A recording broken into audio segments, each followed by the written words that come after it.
GST registration का complete process इस video में हम लोग देखने वाले हैं। जीएसटी रजिस्ट्रेशन करने के लिए आपको gst.gov.in वेबसाइट पे आना है।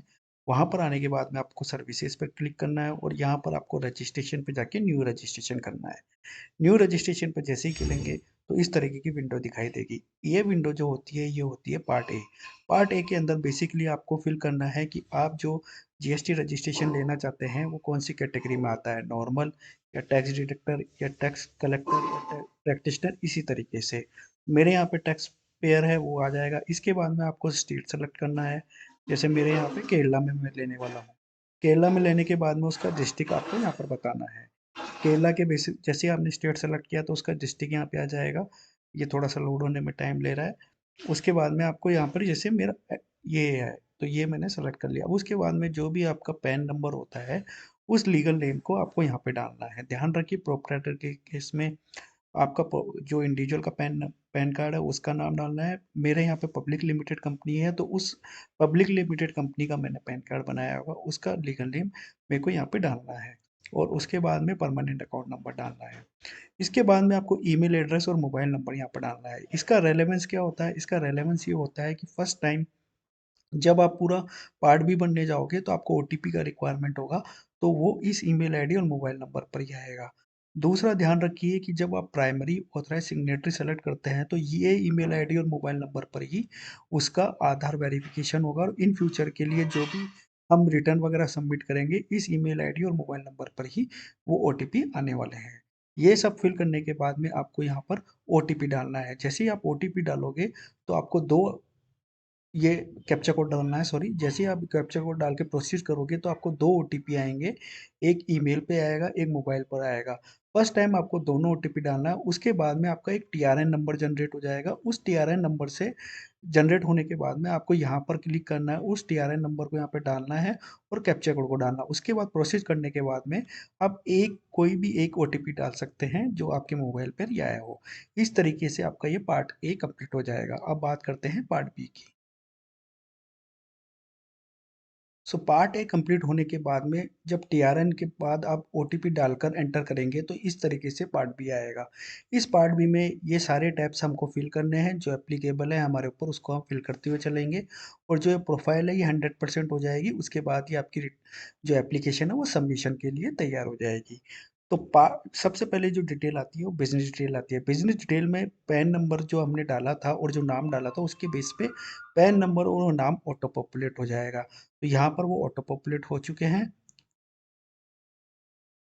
उसके बाद में आपको क्या करना है, जैसे मैंने बताया था मेरा ये पब्लिक लिमिटेड कंपनी है।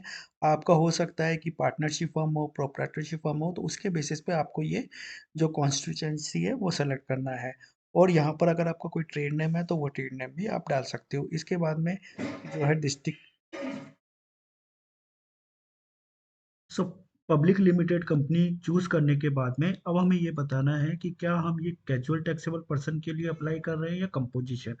मेरे केस में दोनों नहीं है इसलिए मैंने इसको ऑन नहीं किया। अब यहाँ पर रीजन फॉर ऑब्टेन रजिस्ट्रेशन देना है तो काफ़ी सारे रीजंस होंगे जैसे crossing threshold, demerger, SCZ unit, SCZ developers. मेरे केस में हम लोग क्या कर रहे हैं, वॉलेंट्री बेसिस पे ले रहे हैं इसलिए यहाँ पे मैंने वॉलेंट्री लिख दिया।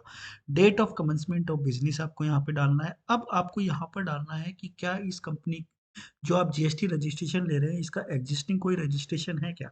तो मैंने जैसे बताया मेरा पब्लिक लिमिटेड कंपनी था तो यहाँ पर मैंने इसको कॉर्पोरेट आइडेंटिटी नंबर मिलता है जब एमसीए में रजिस्टर होता है। इसको सेलेक्ट करने के बाद में इसका रजिस्ट्रेशन नंबर और ये कब से इनकॉर्पोरेट हुई है उसका डेट डालना है।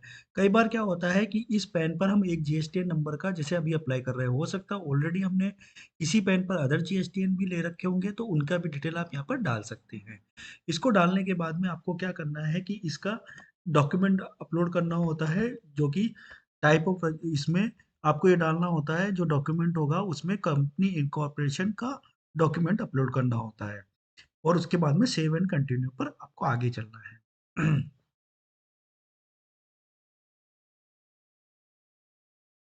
अब बात आती है,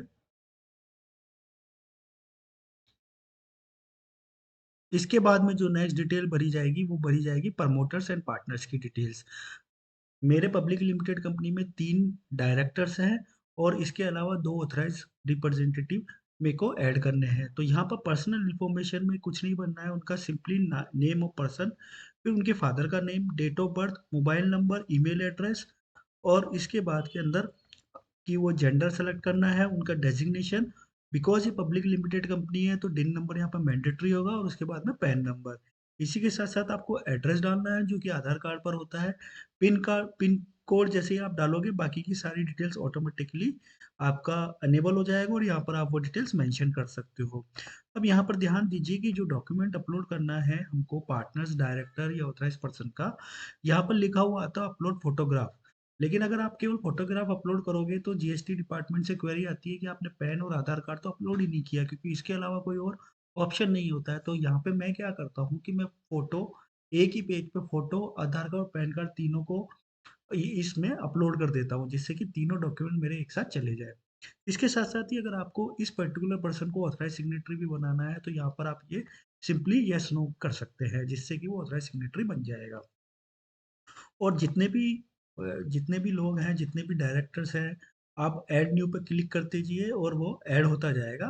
फिर सेव एंड कंटिन्यू करके आपको आगे जाना है। सेव एंड कंटिन्यू आगे करेंगे, तो यहाँ पर ये फिर अगली डिटेल जो पूछेगा वो ऑथराइज़्ड सिग्नेटरी की है। ऑथराइज़्ड सिग्नेटरी की जैसे मैंने आपको बताया कि आप जब पार्टनर्स, प्रमोटर्स की डिटेल डालते हो तो नीचे जो ऑप्शन सेलेक्ट करते हो उसमें वो डिटेल्स ऑटोमेटिकली यहाँ पे आने लग जाएगी।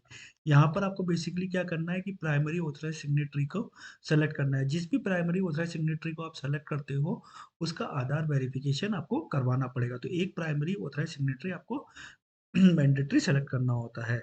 इसके अंदर सारी डिटेल्स वही होती है। और अब हम लोग इसके अंदर बस उसका जो डॉक्यूमेंट अपलोड करना होता है ऑथराइज्ड सिग्नेटरी का, वो प्रूफ करना होता है। तो बोर्ड ऑफ डायरेक्टर का जैसे रिज़ॉल्यूशन था, तो वो मैं इसके अंदर अपलोड कर दूँगा, और उसके फोटोग्राफ वगैरह भी आपको यहाँ पर अपलोड करना होता है। तो यहाँ पर उसका डिटेल्स और उसका फ़ोटो अपलोड करना पड़ता है। फिर इसके बाद में आपको नेक्स्ट नेक्स्ट में आपको भरना होता है जो प्रिंसिपल प्लेस, जो ऑथराइज़्ड रिप्रेजेंटेटिव अगर आप कोई है तो उसका, अदरवाइज़ आपको प्रिंसिपल प्लेस ऑफ बिज़नेस की डिटेल्स डालनी होती है। प्रिंसिपल प्लेस ऑफ बिज़नेस में आपको जो भी आपके पास में डॉक्यूमेंट हो उसके बेसिस पर उसका पूरा एड्रेस वगैरह आप डाल दीजिए। एड्रेस डालने के बाद में प्रूफ के रूप में आपको इलेक्ट्रिसिटी बिल की कॉपी या कंसेंट लेटर या रेंट एग्रीमेंट, जैसा भी आपका प्रॉपर्टी का स्टेटस है उसके बेसिस पर डालिए। तो यहाँ पर बेसिकली स्टार्ट करते हैं पिन कोड से। पिन कोड डालने के बाद में आपको रोड, स्ट्रीट, बिल्डिंग नंबर इत्यादि डालनी है। जैसे मैंने बोला कि ज्यूरिडिक्शन वगैरह जो होता है, स्टेट का ज्यूरिडिक्शन यहाँ पर लिस्ट आ जाएगी आप जब पिन कोड डालोगे, और कमिश्नरेट जो सेंट्रल का ज्यूरिडिक्शन होता है उसका लिंक के थ्रू आप भर सकते हैं। इसके बाद में जो आपको यहाँ पे डालना है कि जो नेचर ऑफ, तो मेरे केस में जैसे कंसेंट था तो मैं ये जैसे डालूँगा तो यहाँ पर मेरे को उसका कंसेंट लेटर डालना पड़ेगा, और इसी के साथ-साथ चूज़ फाइल करके उसको अपलोड कर देना पड़ेगा, और यहाँ पर ये बताना है कि हम कौन से बिज़नेस के अंदर इन्वॉल्व है।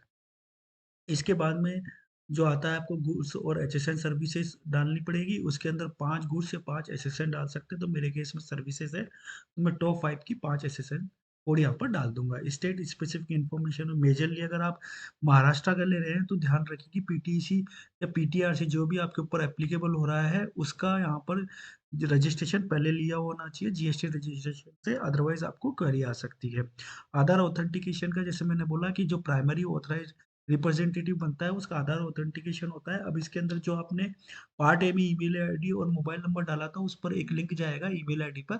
उस लिंक से जो जिस बंदे का आधार वेरिफिकेशन कर रहे हैं उसका जो मोबाइल नंबर है वहाँ से ओटीपी डाल के आप आधार वेरिफिकेशन कर सकते हैं। जब तक ये आधार वेरिफिकेशन नहीं करोगे, आप ये वाली एप्लीकेशन तो सबमिट कर दोगे जो आपका ऑथराइज्ड रिप्रेजेंटेटिव है, लेकिन जब तक आप आधार वेरिफिकेशन नहीं करोगे ये आपका फाइनल नहीं माना जाएगा, और इसको प्रोसीड के लिए आगे नहीं बढ़ा जाएगा। ध्यान रखिए यहाँ बैंक डिटेल्स नहीं मांगेंगे, bank details GST registration number आने के बाद में आप अपडेट कर सकते हैं। तो ये पूरा प्रोसेस था। वीडियो अगर अच्छा लगा हो तो लाइक शेयर सब्सक्राइब करें। टिल देन जय हिंद, जय भारत, धन्यवाद।